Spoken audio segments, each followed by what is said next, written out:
Why Ukraine's battle for survival may be far from over.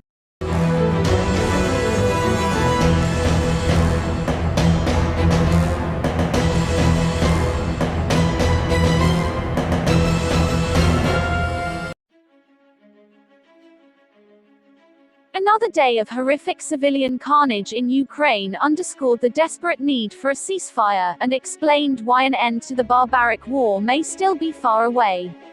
Russian forces Wednesday escalated their assault on soft targets, which prompted President Joe Biden to call Russian President Vladimir Putin a war criminal.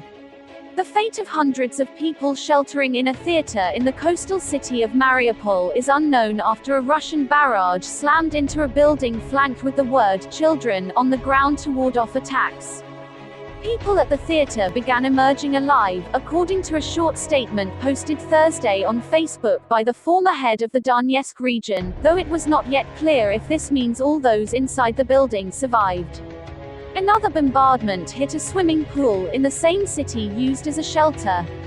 Ukrainian President Volodymyr Zelensky, after delivering a moving virtual address to the U.S. Congress, revealed that at least 103 children have perished so far in Moscow's onslaught. The World Health Organization criticized what it said were deliberate attacks on Ukraine's healthcare infrastructure.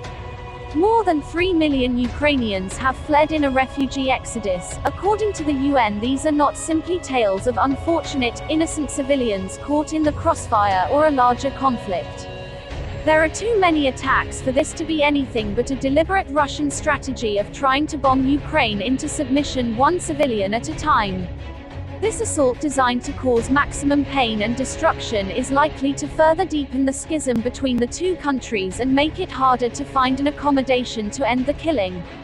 The imprecise and bloody Russian offensive is effectively a mid-20th century war playing out 20 years into the 21st century.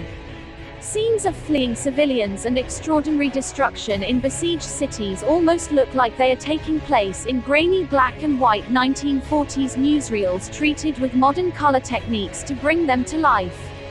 But this is happening now. And it's an atrocity on a grand, modern scale. The idea that the land wars that scarred Europe's history and caused millions of deaths were over has been comprehensively debunked.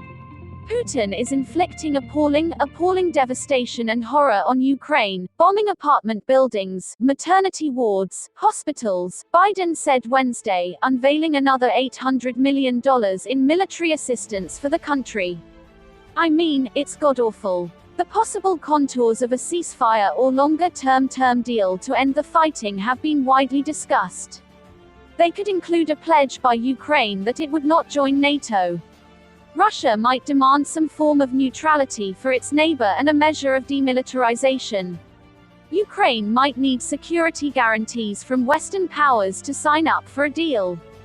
But its aspirations to join the European Union would be very difficult for Putin to accept. The Kremlin said Wednesday that demilitarization of Ukraine could be a compromise, suggesting a Swedish or Austrian model of a state, but that idea was rejected by the Ukrainian side. As tensions between Israelis and Palestinians have shown, knowing how a conflict should end doesn't make it any easier to reach that point. Any diplomatic plan to end the war in Ukraine would likely be fraught with uncertainties, including the political capacity of both Russians and Ukrainians to offer concessions after such bitter fighting and large losses on each side. Plus, any real talk of Western security guarantees would require a level of input from outside nations that may feel like a stretch, and also would rely on Putin accepting a foreign role in Ukraine.